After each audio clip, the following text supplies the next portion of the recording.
नमस्कार। मेरा नाम भाऊ तोरसेकर। आप देख रहे हैं प्रतिवाद। दोस्तों, खेल बिगाड़ने का मतलब समझाने की जरूरत नहीं है, क्योंकि खेल होता है तो खेल पहले हमारे दिमाग में शुरू होता है। फिर वो क्रिकेट का हो, कबड्डी का हो या पॉलिटिकल गेम हो, किसी भी कृति के लिए हम आगे बढ़ते हैं तो हमारे दिमाग में कुछ आइडिया होते हैं, कोई प्लान होता है, तो वो खेल होता है। तो हमने पूरा सोच लिया होता है कि मैं ये करूंगा तो सामने वाला ये करेगा, पड़ोस वाला वो करेगा। आज तक का हमारा जो अनुभव होता है कि सामने वाला, पड़ोस वाला कैसे माहौल में क्या करेगा, क्या परिस्थिति में क्या एक्शन लेगा, बोलेगा, ये हमने पहले ताड़ कर रखा हुआ होता है। तो उसी आधार पर हम जो खेलना चाहते हैं उसका एक प्लान हमने बनाया होता है, उसको खेल कहा जाता है।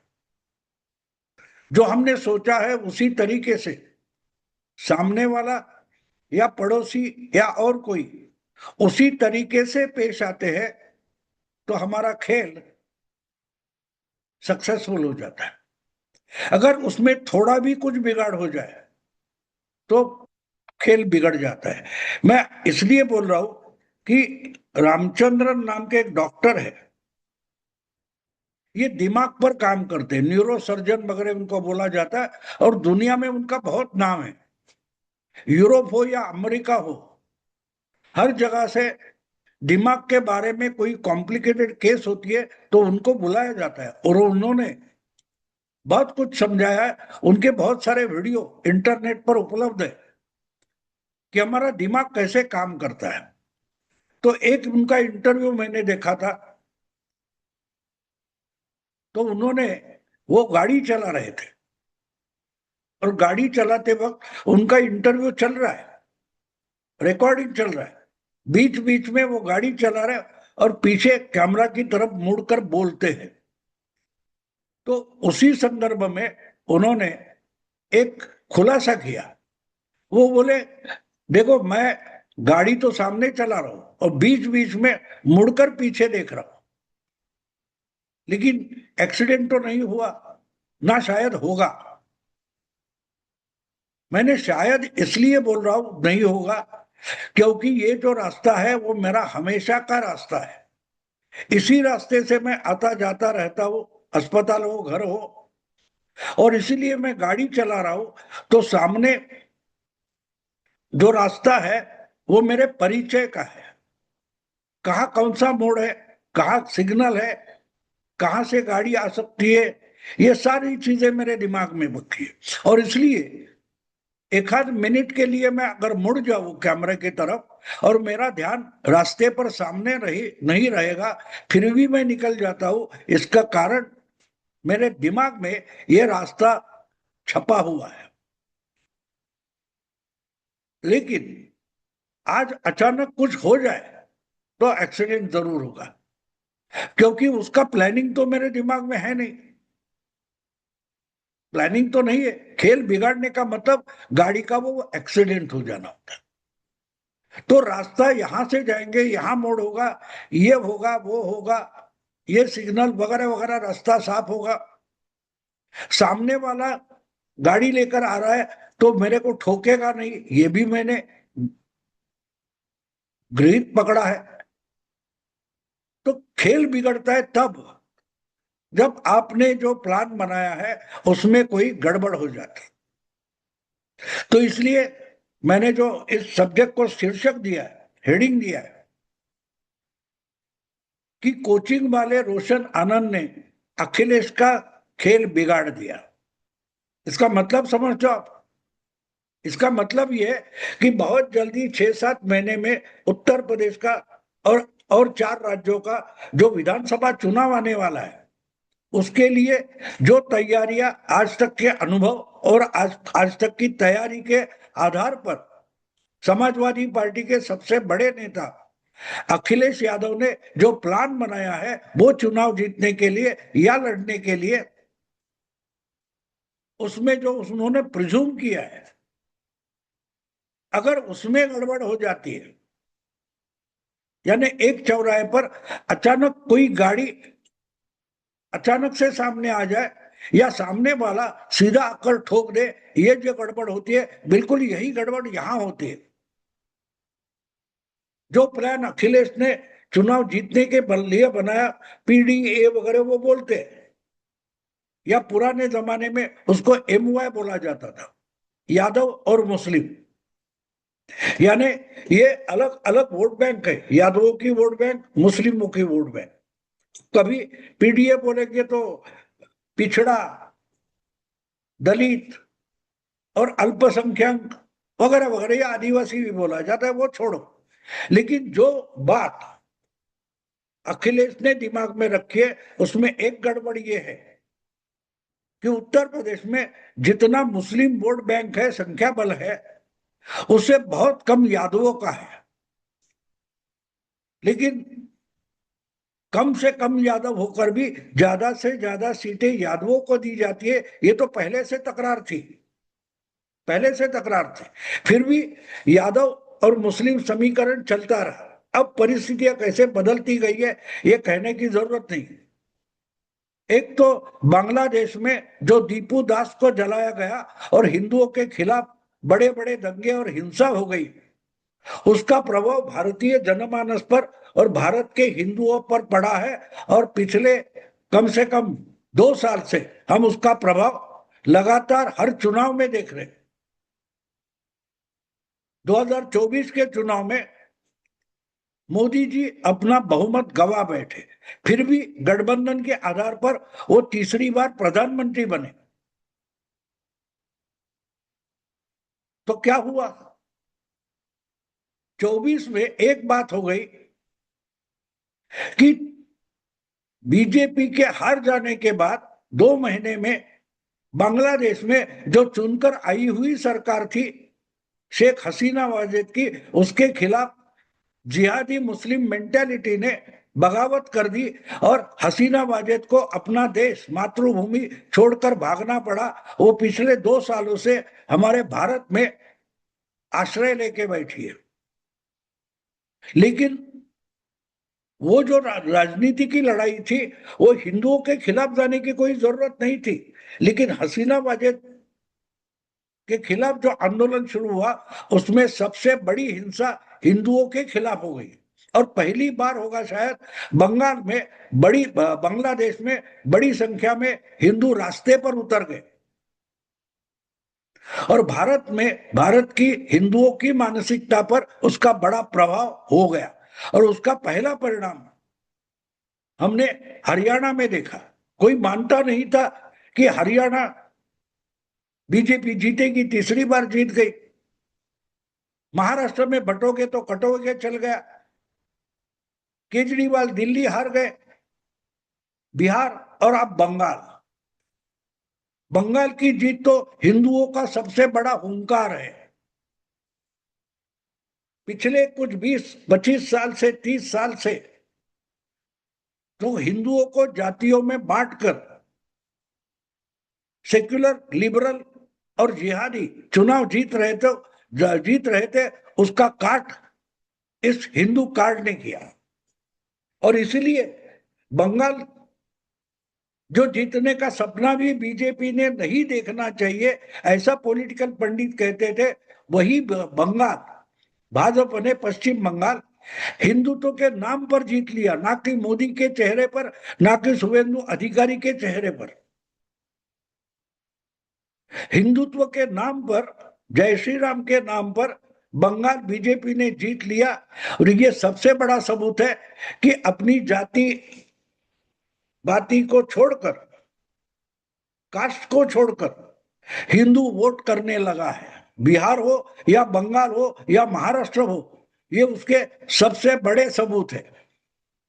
और जिस तरीके से बंगाल जीत गया 2/3 मेजोरिटी, किस लिए? हिंदुत्व के लिए। इसका मतलब साफ है कि जाति छोड़कर हिंदू अब हिंदुत्व के लिए और खुद को हिंदू रखने के लिए अगर वोट कर रहा है, तो ये बड़ा स्ट्रांग हिंदू वोट बैंक खड़ा हो गया। और ये आहिस्ता आहिस्ता अखिलेश हो या बाकी सारे सेक्युलर पार्टियां दल है उनके दिमाग में आने लगा है। और इसलिए अखिलेश भी हनुमान चालीसा या राम रक्षा की बात करने लगे। ये मैं इसलिए बता रहा हूं क्यों अभी अभी भी एक माना जाता है कि अखिलेश के पीछे सबसे अगर स्ट्रांग वोट बेस है तो एमवाय है, मुस्लिम और यादव। अब उधर मुस्लिमों के वोट में सेंधमारी करने के लिए कांग्रेस खड़ी हो गई है, ओवैसी आ गया है। और तीसरी बात, बरेलवी के मौलाना ने सीधे सीधे डिमांड की है कि मुस्लिम को जो भी मुख्यमंत्री करेगा उत्तर प्रदेश का, मुस्लिमों को उसको वोट देना चाहिए। तो ये अखिलेश के लिए धर्म संकट खड़ा हो गया। और धर्म संकट का कारण सीधे सीधे हिंदुत्व है। लेकिन इसमें ये रोशन आनंद क्या कर रहा है?